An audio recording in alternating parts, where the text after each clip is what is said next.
नमस्कार दोस्तों, स्वागत है आपके अपने YouTube चैनल पर। आज हम आपके लिए जया एकादशी व्रत कथा लेकर आए हैं। कथा सुनाने से पहले आपसे निवेदन है कि हमारे चैनल को सब्सक्राइब करें और बेल आइकन को दबाना न भूलें, ताकि आपको हमारे सभी वीडियो की नोटिफिकेशन मिलती रहे। अगर आप भी भगवान श्री कृष्ण के भक्त हैं, तो कमेंट सेक्शन में जय श्री कृष्ण जरूर लिखें। तो आइए शुरू करते हैं। गांडीवधारी अर्जुन ने कहा, हे भगवान, अब कृपा कर आप मुझे माघ माह के शुक्ल पक्ष की एकादशी के संबंध में भी विस्तार पूर्वक बताएं। शुक्ल पक्ष की एकादशी में किस देवता का पूजन करना चाहिए तथा इस एकादशी के व्रत की क्या कथा है, उसके करने से किस फल की प्राप्ति होती है। भगवान श्री कृष्ण ने कहा, हे अर्जुन, माघ माह के शुक्ल पक्ष की एकादशी को जया एकादशी कहते हैं। इस एकादशी के उपवास से मनुष्य भूत प्रेत पिशाच आदि की योनि से छूट जाता है। अतः इस एकादशी के उपवास को विधि अनुसार करना चाहिए। अब मैं तुमसे जया एकादशी के व्रत की कथा कहता हूं, ध्यान पूर्वक श्रवण करो। एक बार देवताओं के राजा इंद्रनंदन वन में भ्रमण कर रहे थे। चारों तरफ किसी उत्सव का सा माहौल था। गांधर्व गा रहे थे और गंधर्व कन्याएं नृत्य कर रही थीं। वहीं पुष्पवती नामक गंधर्व कन्या ने माल्यवान नामक गंधर्व को देखा और उस पर आसक्त होकर अपने हाव भाव से उसे रिझाने का प्रयास करने लगी। माल्यवान भी उस गंधर्व कन्या पर आसक्त होकर अपने गायन का सुर ताल भूल गया। इससे संगीत की लय टूट गई और संगीत का सारा आनंद बिगड़ गया। सभा में उपस्थित देवगणों को यह बहुत बुरा लगा। यह देखकर देवेंद्र भी रुष्ट हो गए। संगीत एक पवित्र साधना है। इस साधना को भ्रष्ट करना पाप है।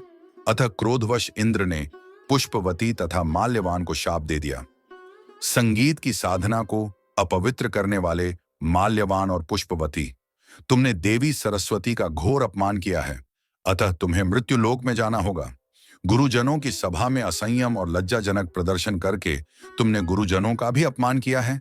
इसलिए इंद्रलोक में तुम्हारा रहना अब वर्जित है। अब तुम अधम पिशाच असंयमी का सा जीवन बिताओगे।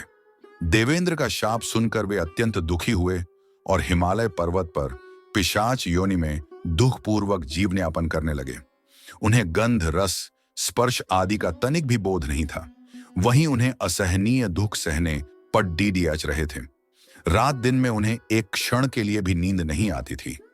उस स्थान का वातावरण अत्यंत शीतल था, जिसके कारण उनके रोएं खद्दे हो जाते थे, हाथ पैर सुन्न पड्डी जाते थे, दांत बजने लगते थे। एक दिन उस पिशाच ने अपनी स्त्री से कहा, न मालूम हमने पिछले जन्म में कौन से पाप किए हैं, जिसके कारण हमें इतनी दुखदाई यह पिशाच योनि प्राप्त हुई है। पिशाच योनि से नरक के दुख सहना कहीं ज्यादा उत्तम है। इसी प्रकार के अनेक विचारों को कहते हुए अपने दिन व्यतीत करने लगे। भगवान की कृपा से एक बार माघ के शुक्ल पक्ष की जया एकादशी के दिन इन दोनों ने कुछ भी भोजन नहीं किया और न ही कोई पाप कर्म किया। उस दिन मात्र फल फूल खाकर ही दिन व्यतीत किया और महान दुह के साथ पीपल के वृक्ष के नीचे विश्राम करने लगे। उस दिन सूर्य भगवान अस्ताचल को जा रहे थे। वह रात इन दोनों ने एक दूसरे से सटकर बड्डी कठिनता से काटी। दूसरे दिन प्रातःकाल होते ही प्रभु की कृपा से इनकी पिशाच योनि से मुक्ति हो गई और पुनः अपनी अत्यंत सुंदर अप्सरा और गंधर्व की देह धारण करके तथा सुंदर वस्त्रों तथा आभूषणों से अलंकृत होकर दोनों स्वर्ग लोक को चले गए। उस समय आकाश में देवगण तथा गंधर्व इनकी स्तुति करने लगे। नागलोक में जाकर इन दोनों ने देवेंद्र को दंडवत किया। देवेंद्र को भी उन्हें उनके रूप में देखकर महान विस्मय हुआ और उन्होंने पूछा, तुम्हें पिशाच योनि से किस प्रकार मुक्ति मिली? उसका पूरा वृत्तांत मुझे बताओ।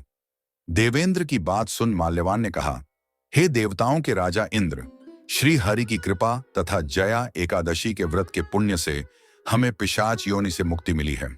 इंद्र ने कहा, हे माल्यवान, एकादशी व्रत करने से तथा भगवान श्री हरि की कृपा से तुम लोग पिशाच योनि को छोड़कर पवित्र हो गए हो। इसलिए हम लोगों के लिए भी वंदनीय हो गए हो, क्योंकि शिव तथा विष्णु भक्त हम देवताओं के वंदना करने योग्य हैं। अतः आप दोनों धन्य हैं। अब आप प्रसन्नता पूर्वक देवलोक में निवास कर सकते हैं। हे अर्जुन, इस जया एकादशी के उपवास से कुयोनि से सहज ही मुक्ति मिल जाती है। जो मनुष्य इस एकादशी का व्रत कर लेता है, उसने मानो सभी तप यज्ञ दान कर लिए हैं। जो मनुष्य श्रद्धा पूर्वक जया एकादशी का व्रत करते हैं वे अवश्य ही सहस्र वर्ष तक स्वर्ग में वास करते हैं। कथा सार संगीत देवी सरस्वती का एक अलौकिक वरदान है। ये एक साधना है, एक विद्या है। इसमें पवित्रता आवश्यक है। फिर जिस सभा में अपने से बड़े गुरुजन आदि उपस्थित हों, वहां प्राणी को संयम और मर्यादा को बनाए रखना चाहिए ताकि गुरुजनों का अपमान न हो, उनका सम्मान बना रहे। गुरुजनों का अपमान करने वाला मनुष्य घोर नरक का भागी है। कथा समाप्त। यदि आपको कथा पसंद आया हो तो ज्यादा से ज्यादा शेयर करें और ऐसी तरह आगे भी कथाएं सुनने के लिए हमारे चैनल को सब्सक्राइब करना ना भूलें। धन्यवाद।